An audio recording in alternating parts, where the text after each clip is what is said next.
একটি হাসি খুশি পরিবারের জীবন হঠাৎ করেই নরকে পরিণত হয় যখন পরিবারের কর্তা ডিনার টেবিলে বসে হঠাৎ করেই কাচের টুকরো বমি করতে করতে মারা যায়। কিন্তু এটা কোনো সাধারণ মৃত্যু ছিল না। এর পিছনে ছিল এক ভয়ঙ্কর কালো জাদু, আর ছিল এক ভয়ঙ্কর অতীত। আসলে আপনার অতীত কখনো না কখনো ফিরে আসবে। আপনি যে পাপ করেছিলেন সেই পাপের প্রায়শ্চিত্ত একদিন না একদিন আপনাকে দিতেই হবে। আর সেই প্রায়শ্চিত্ত নিয়েই আজকের এই মুভির গল্প। আশা করি আপনারা পুরো মুভিটা দেখবেন। মুভির নাম হচ্ছে কাফির, এবং সবাইকে স্বাগতম দ্য ব্যাড স্পিরিট চ্যানেলে। তো চলুন আর বেশি দেরি না করে শুরু করি আজকের গল্প। গল্পের শুরুতেই আমরা একটি অত্যন্ত সুখী এবং সাধারণ পরিবার দেখতে পাই। এই পরিবারের কর্তার নাম হলো হারমান। হারমান তার স্ত্রী শ্রী, বড় ছেলে অ্যান্ডি আর ছোট মেয়ে ডিনাকে নিয়ে এই গ্রামেই বসবাস করত শান্তিতে। হারমান পিয়ানো বাজাতে খুব ভালোবাসতো। সে যখনই পিয়ানোতে তার প্রিয় সুরটা তুলতো, পুরো ঘর যেন এক স্বর্গীয় শান্তিতে ভরে উঠত। আজকের রাতটাও তেমনই এক বৃষ্টির রাত ছিল। বড় ছেলে অ্যান্ডি কলেজ থেকে ফিরতে একটু দেরি করেছিল, তাই মা শ্রী চুলার উপর হারমানের প্রিয় ডিশ চিকেন স্যুপ বসিয়ে দেয়। এরপর হারমান, শ্রী আর ডিনা একসাথে রাতের খাবার খেতে বসে। তারা সবাই হাসাহাসি গল্প করছিল, কিন্তু ঠিক তখনই ক্যামেরা জানালার বাইরে শিফট হয়। আমরা দেখতে পাই এই ভয়ানক ঝুম বৃষ্টির মধ্যেও ছাতা ছাড়াই এক রহস্যময় অবয়ব দাঁড়িয়ে আছে, যে অপলক দৃষ্টিতে এই বাড়িটার দিকে তাকিয়ে আছে। তার উদ্দেশ্য কি কেউ জানে না। ঠিক সেই মুহূর্তেই ডাইনিং টেবিলে থাকা হারমানের হঠাৎ প্রচণ্ড কাশি শুরু হয়। সে কাশতে কাশতে সোফা থেকে মেঝেতে পড়ে যায়। শ্রী আর টিনা ভয় পেয়ে তাকে ধরতে যায়, কিন্তু তখনই ঘটে এক বীভৎস ঘটনা। হারমানের মুখ থেকে গল গল করে তাজা রক্ত বেরিয়ে আসতে থাকে, এবং সেই রক্তের সাথে মুখ গলে বেরিয়ে আসে এক টুকরো তীক্ষ্ণ কাচের টুকরো। শ্রী ভয় চিৎকার করে ওঠে এবং ডিনাকে বলে জলদি করে গ্রামের চিফ বা ওস্তাদকে ডেকে আনতে। ডিনা প্রথমে ফোন করার চেষ্টা করে, কিন্তু ফোনে তাকে পায় না। তাই সে ছাতা নিয়ে পাগলের মতো বৃষ্টির মধ্যে দৌড়াতে থাকে, কিন্তু ততক্ষণে অনেক দেরি হয়ে গেছে।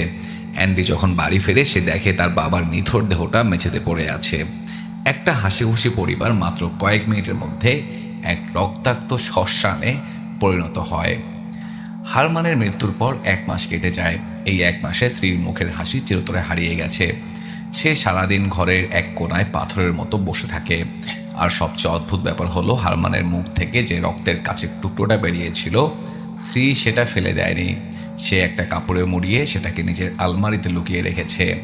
ডিনা তার মাকে বোঝানোর চেষ্টা করে যে বাবা তোমাকে এভাবে কষ্ট পেতে দেখলে কখনো ভালো থাকবেন না, কিন্তু শ্রী তাকে গ্রামের এক অদ্ভুত বিশ্বাসের কথা মনে করিয়ে দেয়। সে বলে আমাদের এখানে মানা হয় মানুষ মারা যাওয়ার পর 40 দিন পর্যন্ত তার আত্মা এই দুনিয়াতেই ঘুরে বেড়ায়। আজ মাত্র 30 দিন হয়েছে, তোর বাবা এখনো আমাদের আশেপাশেই আছে। ডিনা মনে করে তার মা শোকে পাগল হয়ে যাচ্ছে, তাই এসব অলৌকিক কথাবার্তা বলছে। ঠিক তখনই তাদের বাড়িতে সলিম নামের এক সাধারণ রাজমিস্ত্রি কাজ করতে আসে। শ্রী তাকে কাজ দিয়েছিল কারণ সেলিম নিজেই কাজ খুঁজতে খুঁজতে তাদের বাড়ি এসেছিল। শ্রীর শোবার ঘরের ছাদটা হঠাৎ করে ছ্যাঁতস্যাঁতে হয়ে পচতে শুরু করেছিল। সেখান থেকে অদ্ভুত গন্ধ বেরোচ্ছিল। সেলিম মই নিয়ে সেই ছাদটা মেরামত করতে শুরু করে। কিন্তু বস, একটা ভালো বাড়ির ছাদ হঠাৎ করে এভাবে কেন পচতে শুরু করবে? এখানে লুকিয়েছিল প্রথম শয়তানি সংকেত। পরদিন বড় ছেলে অ্যান্ডি তার কলেজ থেকে তার গার্লফ্রেন্ড হানুমকে নিয়ে বাড়িতে আসে। হানুম মেয়েটি দেখতে যেমন সুন্দরী, তেমনি তার ব্যবহারও ছিল ভীষণ মিষ্টি। অ্যান্ডি তার মাকে একটু খুশি করার জন্য এবং হানুমকে ইমপ্রেস করার জন্য পিয়ানোতে গিয়ে তার বাবার সেই প্রিয় সুরটা বাজাতে শুরু করে। কিন্তু সুরটা কানে যাওয়া মাত্রই শ্রী চিৎকার করে ওঠে এবং অ্যান্ডিকে পিয়ানো বন্ধ করতে বলে। হানুম তখন পুরো বাড়িটা ঘুরে ঘুরে দেখছিল। সে যখন শ্রীর ঘরের সামনে যায়, তখন শ্রীর ঘরের বন্ধ দরজাটা কোনো বাতাস ছাড়াই নিজে নিজেই আস্তে আস্তে খুলে যায়। হানুম ভেতরে তাকায়, কিন্তু বিশেষ কিছু না ভেবে সে অ্যান্ডিকে জিজ্ঞাসা করে তার মা সুরটা শুনে অমন রেগে গেল কেন। অ্যান্ডি তাকে খুলে বলে যে এটা তার বাবার প্রিয় সুর ছিল, এবং বাবার মৃত্যুর পর থেকে এই সুরটা সে সহ্য করতে পারত না। রাতে সবাই যখন ডিনারে বসে, হানুম জানায় যে সে আর তার মা মিলে রত্ন ক্যাটারিং নামে একটা খাবারের দোকান চালায়। অ্যান্ডির কলেজেই তাদের প্রথম দেখা হয়েছিল। কথা বলতে বলতে হঠাৎ করেই অ্যান্ডির প্রচণ্ড কাশি শুরু হয়, ঠিক যেভাবে 1 মাস আগে তার বাবার কাশি শুরু হয়েছিল। শ্রী আতঙ্কে সোফা ছেড়ে দাঁড়িয়ে পড়ে। তার মনে পড়ে যায় সেই রাতের কথা। যদিও অ্যান্ডি জল খেয়ে স্বাভাবিক হয়ে যায়, কিন্তু শ্রীর বুকের ভেতর ভয়ের কাঁপন শুরু হয়ে যায়। ডিনারের পর অ্যান্ডি হানুমকে বলে, জানো হানুম, বাবার মৃত্যুর পর থেকে আমাদের মা আমাদের সেই প্রিয় চিকেন স্যুপ বানানো বন্ধ করে দিয়েছেন। এমনকি বাবা যেদিন মারা যান সেদিন মা যে জামাটা পরেছিল সেটাও আর কোনোদিন গায়ে তোলে নেই। ডাক্তার বলেছে বাবা হার্ট অ্যাটাকে মারা গেছেন, কিন্তু মা আর বোন সেটা বিশ্বাসই করতে চায় না। অ্যান্ডি ছিল মডার্ন ছেলে, সে ভূতপ্রেত বা কালো জাদুতে একদম বিশ্বাস করতো না, কিন্তু সে জানতো না তার এই অবিশ্বাসী তাকে অন্ধ করে রেখেছে। রাত গভীর হয়, সবাই ঘুমিয়ে পড়েছে। শ্রী রান্নাঘরে বাসন ধুয়ে রাখার সময় হঠাৎ পায়ে তীব্র ব্যথা অনুভব করে মেঝেতে পড়ে যায়। ডিনা ছুটে এসে তাকে তার ঘরে শুয়ে দিয়ে যায়। সবাই ঘুমিয়ে পড়ার পর শ্রী একা জেগেছিল। সে যখন তার পায়ের কাপড়টা সরায়, সে দেখে তার পায়ে একটা অদ্ভুত কালো ক্ষত তৈরি হয়েছে, যা থেকে অনবরত পুঁজ বেরোচ্ছে। শ্রী ক্ষতটাতে মলম লাগাতে যাবে, ঠিক তখনই শ্রীর ঘরের দেওয়ালে মোমবাতির আলোয় একটা ভয়ঙ্কর শিংওয়ালা ডেমন বা শয়তানের ছায়া ভেসে ওঠে। ছায়াটা দেয়ালে অদ্ভুতভাবে নড়াচড়া করছিল। শ্রী ভয়ে কাঁপতে কাঁপতে ঘরের লাইট জ্বালাতে যায়, কিন্তু ঠিক তখনই পুরো হলের লাইট নিজে নিজেই জ্বলে ওঠে এবং হলরুম থেকে সেই পিয়ানোর সুরটা আবারও বাজতে শুরু করে। শ্রী মনে করে হয়তো অ্যান্ডি আবার পিয়ানো বাজাচ্ছে। সে কাঁপতে কাঁপতে হলের দিকে এগিয়ে যায়, কিন্তু হলরুমে গিয়ে তার রক্তহীন হয়ে যায়। সেখানে কোনো মানুষ নেই। পিয়ানোর চাবিগুলো বাতাসে নিজে নিজেই ওপর নিচ হচ্ছে, আর সেই অভিশপ্ত সুরটা বেজে চলেছে। ঠিক তখনই অ্যান্ডি পেছন থেকে এসে শ্রীর কাঁধে হাত দেয়। পিয়ানো বাজা বন্ধ হয়ে যায়। অ্যান্ডি বলে, মা, এখানে তো কোনো সুর বাজছিল না, তুমি আবার কল্পনা করছো। সে তার মাকে ঘরে রেখে ঘুমাতে চলে যায়, কিন্তু শ্রী যখন তার বিছানায় মরণাচ্ছন্ন হয়ে শুয়েছিল তখন ক্যামেরা আবার শ্রীর ঘরের ছাদের দিকে যায়। যে ছাদটা সেলিম সকালে ঠিক করে গিয়েছিল সেই ছাদটা আবার বসতে শুরু করেছে এবং সেখান থেকে কালো রক্ত চুইয়ে পড়ছে। পরের দিন সকালে শ্রী রান্নাঘরে কাজ করছিল। ডিনা সেলিমকে আবার ডাকে শ্রীর ঘরের ছাদটা ঠিক করার জন্য, কারণ ওটা আবার নষ্ট হয়ে গেছে। সেলিম চুপচাপ তার কাজ করতে থাকে। এমন সময় অ্যান্ডি কলেজ থেকে ফিরে সোজা রান্নাঘরে আসে। সে এসে শ্রীকে খুব অদ্ভুত গলায় বলে, মা, আমার জন্য আজ একটু চিকেন স্যুপ রানবে, আমার খুব খেতে ইচ্ছা করছে। শ্রী রেগে গিয়ে অ্যান্ডিকে বকার জন্য তার ঘরের দিকে যায়, কিন্তু অ্যান্ডির ঘরে গিয়ে দেখে অ্যান্ডি সেখানে নেই। ঠিক তখনই রান্নাঘরে সমস্ত মশলার কৌটো আর খাবার দাবার নিজে নিজেই মেঝেতে পড়ে ভেঙে চুরমার হয়ে যায়। শ্রী ভয়ে ছিটকে পেছন থেকে সরে আসে, আর তখনই সদর দরজা দিয়ে আসল অ্যান্ডি ঘরে ঢোকে। শ্রী পুরোপুরি কনফিউজড হয়ে যায়। সে অ্যান্ডিকে জিজ্ঞাসা করে, তুই তো মাত্রই রান্নাঘরে এসে আমাকে চিকেন স্যুপ বানাতে বললি, তাহলে আবার বাইরে থেকে আসলি কিভাবে? অ্যান্ডি অবাক হয়ে বলে, মা, আমি তো জানি তুমি চিকেন স্যুপ এখন আর রাঁধো না, তাহলে আমি কেন ওটা খাইতে চাইবো? আমি তো এই মাত্র কলেজ থেকে ফিরলাম। শ্রী বুঝতে পারে এই বাড়িতে অ্যান্ডির রূপ ধরে অন্য কেউ ঘোরাঘুরি করছে। কোনো এক চরম নেগেটিভ এনার্জি এই পরিবারের ভেতর ঢুকে পড়েছে। ঠিক তখনই হানুম আবার তাদের বাড়িতে আসে, আর এবার সে বাড়িতে করে নিজে রেঁধে চিকেন স্যুপ নিয়ে এসেছে। হানুম খুব জোরে শ্রীকে সেই স্যুপটা নিজের হাতে খাইয়ে দেয়। শ্রী যখন সেই স্যুপটা মুখে নেয় তার চোখে জল চলে আসে। সে ডাইনিং টেবিল থেকে উঠে নিজের ঘরে চলে যায়। বাইরে তখন আবার মেঘ ডাকতে শুরু করেছে। একটা ভয়ঙ্কর ঝড় ধেয়ে আসছে এই বাড়ির দিকে। বাইরে তখন ভয়ঙ্কর ঝড় শুরু হয়েছে। ঝড়ের কারণে লাইট চলে যায়। শ্রী তার অন্ধকার ঘরে একা বসে মোমবাতি জ্বালাচ্ছিল। হঠাৎ সে দেখতে পায় সিলিংয়ের সেই পচা অংশটা থেকে কালো পুঁজ গড়াচ্ছে এবং সেই পচা গর্তের ভেতর থেকে একটা কুচকুচে কালো হাত বেরিয়ে আসছে। শ্রী ভয়ে চিৎকার করতে যাবে, কিন্তু তার গলা দিয়ে কোনো আওয়াজ বের হয় না। সে ছটফট করতে করতে মেঝেতে পড়ে যায় এবং জ্ঞান হারায়। পরদিন সকালে অ্যান্ডি আর ডিনা তাদের মাকে হাসপাতালে নিয়ে যায়, কিন্তু ডাক্তার সমস্ত রিপোর্ট চেক করে বলে শারীরিক কোনো সমস্যা নেই, উনি প্রচণ্ড মেন্টাল স্ট্রেসে আছেন, তাই এমন অদ্ভুত আচরণ করছেন। কিন্তু ডিনা আর অ্যান্ডি যখন তাদের মাকে নিয়ে বাড়ি ফিরছিল তখন রাস্তার পাশে তারা এক অদ্ভুত তান্ত্রিক বা ওস্তাদের বাড়ি দেখতে পায়, যার নাম ছিল জার্ভো। জার্ভো আর তার কাজের মেয়ে যখন গাড়িটার দিকে তাকায় তাদের মুখের এক্সপ্রেশন দেখে পরিষ্কার বোঝা যাচ্ছিল তারা শ্রীকে খুব ভালো করেই চেনে এবং এই পরিবারে কী ঘটছে তারা তাও জানে। বাড়ি ফেরার পর শ্রী আর নিজেকে ধরে রাখতে পারে না।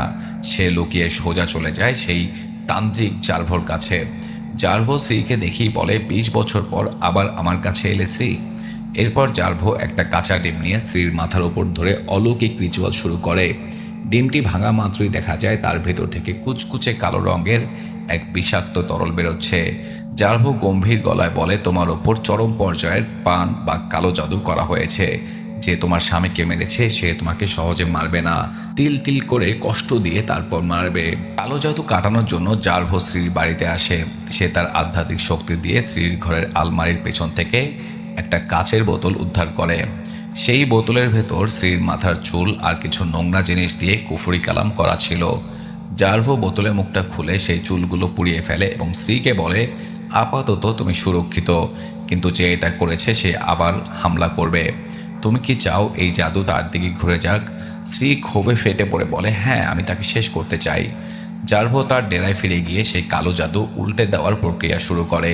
সে যখন মন্ত্র পড়া শুরু করে ঘরের চারপাশের বাতাস ভারী হয়ে ওঠে। কিন্তু বস, যে জাদুকর স্ত্রীর পিছনে লেগেছিল সে জার্ভোর চেয়েও অনেক বেশি শক্তিশালী ছিল। সে আগে থেকেই নিজের উপর একটা প্রোটেকশন স্পেল বা সুরক্ষা কবচ তৈরি করে রেখেছিল। হঠাৎ করেই জার্ভোর মন্ত্র পড়া বন্ধ হয়ে যায়। সে তীব্র যন্ত্রণায় চিৎকার করে ওঠে। কোনো আগুন ছাড়াই তার মুখ থেকে গল গল করে ধোঁয়া বের হতে থাকে এবং দেখতে দেখতে তার পুরো শরীরটা জ্যান্ত অবস্থায় দাউ দাউ করে জ্বলতে শুরু করে। জার্ভো শূন্যে ভাসতে ভাসতে স্ত্রীর দিকে হাত বাড়িয়ে সাহায্য চায়, কিন্তু স্ত্রী ভয়ে চিৎকার করে সেখান থেকে পালিয়ে নিজের বাড়ি চলে আসে। পেছনে জার্ভোর পুরো বাড়িটা পুড়ে ছাই হয়ে যায়। এদিকে ডিনা যখন বাড়িতে স্ত্রীর ঘরে জিনিসপত্র গুছাচ্ছিল তখন সে মেঝেতে একটা পোড়া ছবির টুকরো পায়, আর অন্যদিকে জার্ভোর পোড়া বাড়ি থেকে সে ছবির বাকি অর্ধেকটা উদ্ধার করে। ডিনা যখন এই দুটো টুকরো একসাথে চোরা লাগায় তখন তার পায়ের তলার মাটি সরে যায়। ছবিতে তার বাবা হারমান এবং তার মা স্ত্রীর মাঝখানে এক সুন্দরী তরুণী দাঁড়িয়েছিল, যার মুখটা চেনা চেনা লাগলেও পোড়া থাকার কারণে স্পষ্ট বোঝা যাচ্ছিল না। তবে ছবির পিছনে একটা ঠিকানা লেখা ছিল। ডিনা সেই ঠিকানা ধরে গ্রামের এক বৃদ্ধার কাছে পৌঁছায়। বৃদ্ধা ছবিটা দেখে দীর্ঘশ্বাস ফেলে বলে, এই মেয়েটির নাম লায়লা। ও তো অনেক বছর আগেই এই গ্রাম ছেড়ে চলে গেছে। ও এখন শহরের কোনো কোনায় রত্না ক্যাটারিং নামে একটা দোকান চালায়। রত্না ক্যাটারিং নামটা শোনা মাত্রই ডিনার মাথায় বাজ পড়ে, কারণ অ্যান্ডির গার্লফ্রেন্ডের হানুমের মায়ের নামই রত্না। ডিনা বুঝতে পারে তারা এক বিরাট ষড়যন্ত্রের জালে ফেসে আছে। সে পাগলের মতো অ্যান্ডি আর তার মাকে ফোন করতে থাকে, কিন্তু কেউই ফোন তোলে না। ওদিকে বাড়িতে অ্যান্ডি আর হানুম একা ছিল। ডিনা বাড়িতে ফিরে অ্যান্ডিকে না পেয়ে যখন রান্নাঘরে যায়, পেছন থেকে কেউ একজন তার মাথায় আঘাত করে তাকে অজ্ঞান করে দেয়। অ্যান্ডি বাড়ি ফিরে বোনকে অজ্ঞান দেখে ভয় পেয়ে যায়। তখন হানুম তাকে ভুলিয়ে ভালিয়ে বলে, তোমার বোনকে আমার মায়ের কাছে নিয়ে চলো, আমার মা জড়িবুটি দিয়ে ওকে সুস্থ করে দেবে। অ্যান্ডি সরল বিশ্বাসে ডিনাকে নিয়ে হানুমের বাড়ি যায়। হানুমের মা রত্না ওরফে লায়লা তাদের খুব আদর করে ভেতরে ডেকে নেয়। সেখানে অ্যান্ডি যখন জল খেতে ওয়াশরুমের দিকে যাচ্ছিল তখন সে লায়লার ঘরের আলমারিতে একটা পুরনো ডায়েরি দেখতে পায়। ডায়েরিটা খুলতেই অ্যান্ডির পুরো মাথা ঘুরে যায়, কারণ সেই ডায়েরির ভেতর তাদের সেই ফ্যামিলির ছবিটা একদম অক্ষত অবস্থায় ছিল, যেখানে লায়লার মুখ পরিষ্কার দেখা যাচ্ছিল। রত্নাই আসল লায়লা। আর তার চেয়েও বড় ধাক্কা হলো হানুম অ্যান্ডির কোনো গার্লফ্রেন্ড নয়। হানুম আসলে লায়লা আর হারমানের অবৈধ সন্তান, অর্থাৎ অ্যান্ডি আর হানুম আসলে আপন সৎ ভাই বোন। অ্যান্ডি ওয়াশরুমের আয়নার ক্যাবিনেট খুলতেই দেখতে পায় সেখানে ঠিক জার্ভোর মতো একটা কাচের বোতল রাখা আছে, যা দিয়ে এই মা মেয়ে মিলে কালো জাদু করেছে। অ্যান্ডি ভয়ে ঘর থেকে পালানোর চেষ্টা করে, কিন্তু হানুম পেছন থেকে একটা ভারী লোহার রড দিয়ে অ্যান্ডির মাথায় সজোরে আঘাত করে অ্যান্ডিকে অজ্ঞান করে ফেলে। অ্যান্ডির যখন জ্ঞান ফেরে সে দেখে সে আর ডিনা একটা অন্ধকার বেসমেন্টে বাঁধা অবস্থায় পড়ে আছে। লায়লা তার সামনে এসে কুৎসিত এসে বলে, আজ থেকে 20 বছর আগে তোর মা শ্রী আমার বেস্ট ফ্রেন্ড ছিল। আমি আর হারমান একে অপরকে ভালোবাসতাম, কিন্তু তোর মা লোভী ছিল। সে এই সামান জার্ভোকে টাকা দিয়ে হারমানের ওপর বশীকরণ বা লাভ ম্যাজিক করায়। হারমান আমাকে লাথি মেরে শ্রীর কাছে চলে যায়। তখন আমার পেটে হানুম ছিল। কুমারী মা বলে এই সমাজ আমাকে জ্যান্ত নরক দেখিয়েছে। আজ আমি তোদের পুরো পরিবারকে শেষ করে আমার সেই অপমানের প্রতিশোধ নেব। লায়লা একটা কাপড়ের পুতুল বা ফুডু ডল বের করে জাদুর মন্ত্র পড়তে শুরু করে। সেই জাদুর টানে শ্রী জম্বির মতো হেঁটে হেঁটে লায়লার বেসমেন্টে এসে হাজির হয়। লায়লা পুতুলটার গলায় একটা দড়ি পেঁচিয়ে দেয়, আর সাথে সাথে অলৌকিক শক্তিতে ডিনা শূন্যে ভেসে গিয়ে সিলিংয়ের ফ্যানের সাথে ফাঁস লেগে ছটফট করতে শুরু করে। শ্রী ডুকরে কেঁদে ওঠে, লায়লার পা জড়িয়ে ধরে বলে, যা পাপ আমি করেছি আমার সন্তানদের ছেড়ে দাও। কিন্তু লায়লা পিশাচের মতো হাসতে থাকে। লায়লা শ্রীকে আদেশ দেয় জার্ভোর কবরে গিয়ে শুয়ে পড়তে। ওদিকে জার্ভোর মৃতদেহকে তারা আগেই কালো জাদু দিয়ে জম্বি বানিয়ে রেখেছিল। শ্রী যখন কবরে গিয়ে শোয় সেই জম্বি জার্ভো নিজ হাতে কোদাল দিয়ে মাটি চাপা দিয়ে শ্রীকে জ্যান্ত কবর দিতে শুরু করে। বেসমেন্টে তখন ডিনা মৃত্যুর কোলে ঢলে পড়ছে। অ্যান্ডি বুঝতে পারে সোজা আঙ্গুলে ঘি উঠবে না। সে কোনো মতে নিজের হাতের বাঁধন আলগা করে পকেট থেকে সেই কাচের বোতলটা বের করে, যা সে জারভোর বাড়ি থেকে কুড়িয়ে এনেছিল। সেটার ভেতর সে হানমের দেওয়া সেই রক্তমাখা রুমালটা ঢুকিয়ে সিল করে দেয় এবং বেসমেন্টের জ্বলন্ত আগুনের কুণ্ডলিতে ছুঁড়ে মারে। বোতলটা আগুনে পুড়তেই লায়লা আর হানমের সেই সুরক্ষা কবচ বা প্রোটেকশন স্পেল ভেঙে চুরমার হয়ে যায়। জাদুর রিফ্লেকশন উল্টো লায়লা আর হানমের শরীরে দাউ দাউ করে আগুন ধরে যায়। অ্যান্ডি সোজা গিয়ে হানমের বুকে এক লাথি মেরে তাকে দেওয়ালে আছড়ে ফেলে এবং ডিনাকে ফাঁসি থেকে নামিয়ে নেয়। লায়লা জ্বলন্ত শরীর নিয়ে অ্যান্ডিকে মারতে আসছিল, কিন্তু অ্যান্ডি তাকেও লাথি মেরে আগুনের ভেতর ফেলে দিয়ে ডিনাকে নিয়ে গাড়িতে ওঠে। তারা পাগলের মতো গাড়ি চালিয়ে জারভোর কবরের কাছে পৌঁছায়। অ্যান্ডি আর ডিনা হাত দিয়ে মাটি খুঁড়ে তাদের মা স্ত্রীকে টেনে বের করে। স্ত্রী তখন অক্সিজেনের অভাবে প্রায় মৃত, কিন্তু অ্যান্ডি তাকে সিপিআর দিতেই স্ত্রী জোরে শ্বাস নিয়ে বেঁচে ওঠে। তিনজনকে জড়িয়ে ধরে কাঁদতে থাকে। পরদিন সকালে তারা একটি পাহাড়ের চূড়ায় বসে উদীয়মান সূর্যের আলো দেখছিল। তাদের মনে হচ্ছিল তাদের জীবন থেকে হয়তো সব অন্ধকার কেটে গেছে। কিন্তু বস, শয়তানের খেলা এত সহজে শেষ হয় না। ক্যামেরা কাট হয়ে চলে যায় লায়লার সেই পুড়তে থাকা বাড়ির সামনে। সেখানে একটা অ্যাম্বুলেন্স এসে দাঁড়িয়েছে। অ্যাম্বুলেন্সের ড্রাইভার লায়লা আর হানমের দগ্ধ লাশ দুটো নিয়ে প্লাস্টিকের বডি ব্যাগে ভরে গাড়িতে তুলছিল। ড্রাইভার যখন তার ক্যাবটা খোলে, দেখা যায় সে আর কেউই নয়, তাদের বাড়ির সেই কাজের লোক সেলিম। সেলিমও আসলে লায়লার দলেরই লোক ছিল, যে শুরু থেকেই স্ত্রীর ঘরের ছাদে জাদু করে আসছিল। আর ঠিক তখনই ঘটে মুভির সবচেয়ে বড় এবং হাড়হিম করা ঘটনা। গাড়ির পেছনে রাখা একটা বডি ব্যাগের চেইন ভেতর থেকে একটা পুরা হাত দিয়ে আস্তে আস্তে খুলতে শুরু করে। অর্থাৎ লায়লা বা হানমের মধ্যে কেউ একজন এখনো জীবিত আছে। আর এখান থেকেই শেষ হয় এই মুভির গল্প। তো বন্ধুরা, কেমন লাগলো কাফির পার্ট 1 এর এই রোমাঞ্চকর গল্প? তো এই মুভির কিন্তু পার্ট 2ও বের হয়ে গিয়েছে এবং খুব শীঘ্রই আমি সেটাও কভার করবো আমার চ্যানেলে। আপনি যদি আমার এই ভিডিওটি পছন্দ করেন এবং পার্ট 2 এর গল্প জানতে চান, তাহলে আমার চ্যানেলটি সাবস্ক্রাইব করবেন। তো ধন্যবাদ সবাইকে, ভালো থাকবেন সবাই, টাটা।